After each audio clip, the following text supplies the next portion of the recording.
Here's how simple it is to start your audio journey. Lately, there's been some talk in my social media circles about the simplest or easiest approach to the audio and voice revolution for the uninitiated. Some publishers, and some advertisers too, are confused by the breadth of audio options, and because of that, they're not doing anything. To be fair, I can understand how someone might feel overwhelmed by the sheer number of possibilities. In my mind, I envision them thinking, audiences really dig podcasts, audio's blockbuster star. We have to have one. Voice skills are popular too, so that's another thing to explore. But then, do we go with Alexa or Google Assistant? Or both? What about a voice interface? Should we change our chatbot to a voice bot? Spotify seems huge at the moment. How do we get a foothold there? These are all perfectly reasonable questions and doubts. The reality is, audio is not that complicated. There are super simple solutions that the media world can adopt to kickstart their audio strategy, and everything begins with text-to-speech, TTS, technology. Why is text-to-speech tech the first audio step? Hey, that heading rhymes. Turning my serious mode on, there are 4 primary reasons why TTS is. Simplicity of integration. Low production cost. Supported by AI. Distribution to all other audio platforms. Notice the audio player at the beginning of this post, the one you may be using to listen to this article in case you're all about convenience. That's the end result of the straightforward and short integration process. A small piece of code is embedded in the respective website with the text content, like a news publication or this blog, for instance, and is added automatically to every new article. Within an hour, everything is set up. It only takes a few seconds to load the converted audio, and with a few clicks more, it's possible to fully customize the audio player to natively align with the website's overall look and feel. The player's loading time is optimized for both latency and resource consumption so that its footprint is minimal. As a bonus, the playback goes on in the background in case a visitor decides to open or switch to another tab.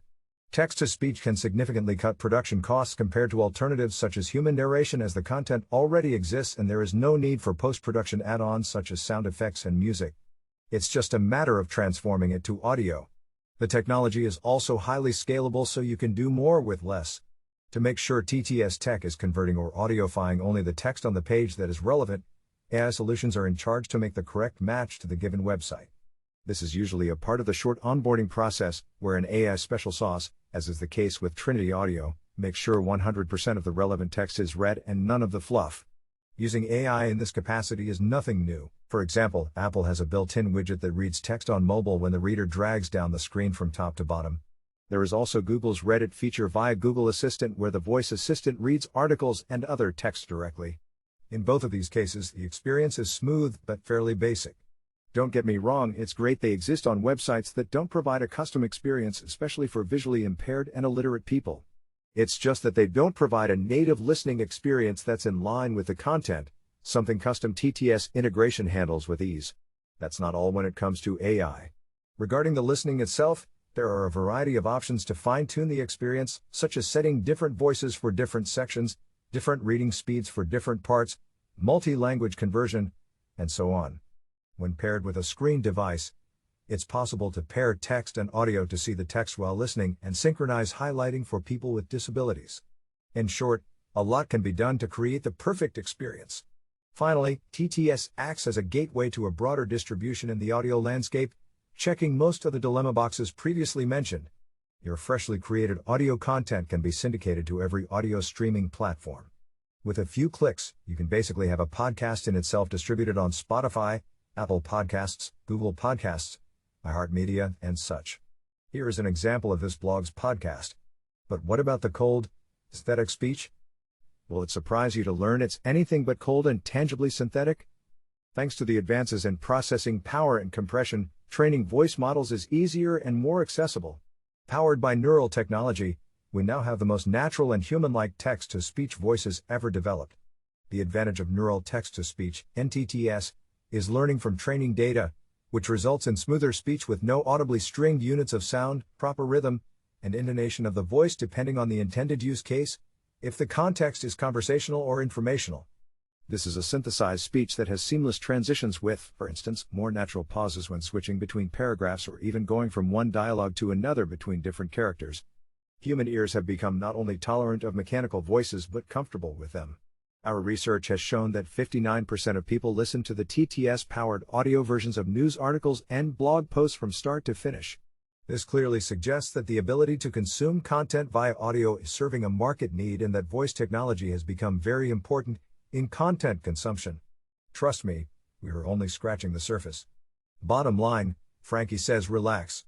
With all I've written so far, I'll repeat what I said in one of those social discussions. Relax, take time to know the tech, and see if it makes sense for your audience. Understand what you can do with it, how you can distribute, and how your audience is reacting. There is no need to start a podcast and pour your resources into something that's likely not going to work. I say this as a podcast fan who welcomed the format with open arms as I love radio, and this was the natural and logical evolution. But podcast saturation is real and it's getting harder and harder to occupy and retain the attention, especially if that's the way you burst into the audio scene. AI-powered text-to-speech is the easiest and simplest solution to understand if your audiences like to engage with audio content. You know your audience is best. Give it a go and see their reaction. Test it out, and if the sentiment is a positive one, slowly build on that foundation by gradually increasing the pace and investment. So what do I get with audio content? The thing is, digital audio is now everywhere, starting with an embedded version of itself on numerous websites. Thanks to this omnipresence, audio is used today both as a primary channel for content consumption and as a complementary medium to written and/or visual communication. It doesn't matter if people are seeking information and entertainment. They want both, and then some. The revolution that started with the increasing adoption of smart speakers is now continuing its ascent thanks to better digital connectivity all around. A good example is cars and other types of vehicles that are slowly delving deeper into the concept of entertainment platforms with each new version. It has effectively transformed how people consume content due to its personal and convenient nature. So adding it to your repertoire first and foremost means meeting the needs of a growing audience of listeners. I could talk your ear off about the various opportunities that having a listening experience offers, from better user experience and making your content portable to new distribution options and a new monetization stream. Suffice it to say that audio is where audiences are these days, particularly readers, and they'll stay there for a long time. What's the next step? Let's say you already are offering a listening experience. A while back, I formalized my vision of a multi-step audio strategy, and I firmly hold to that structure. These 5 steps can also be grouped into 4 distinct phases, just like Marvel movies. Make available by giving your audience the ability to listen to your content. Enhance by recommending more audio content articles to listen to enhance the overall experience. Expand by providing options to consume your audio through additional channels such as mainstream audio platforms and smart speakers.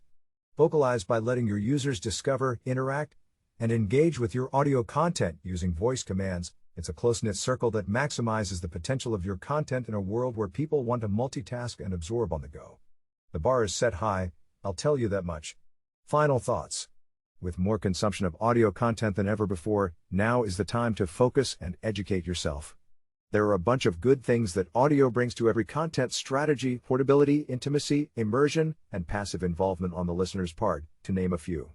Do note that despite the technology doing most of the legwork, a good listening experience demands some work on your part. This mostly pertains to crafting audio-friendly content as the underlying technology is not perfect, which means some content works better than the other.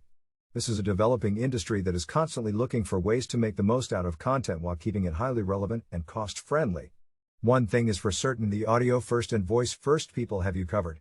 Make sure you're following me on Twitter for ongoing updates, tips, and industry takeaways.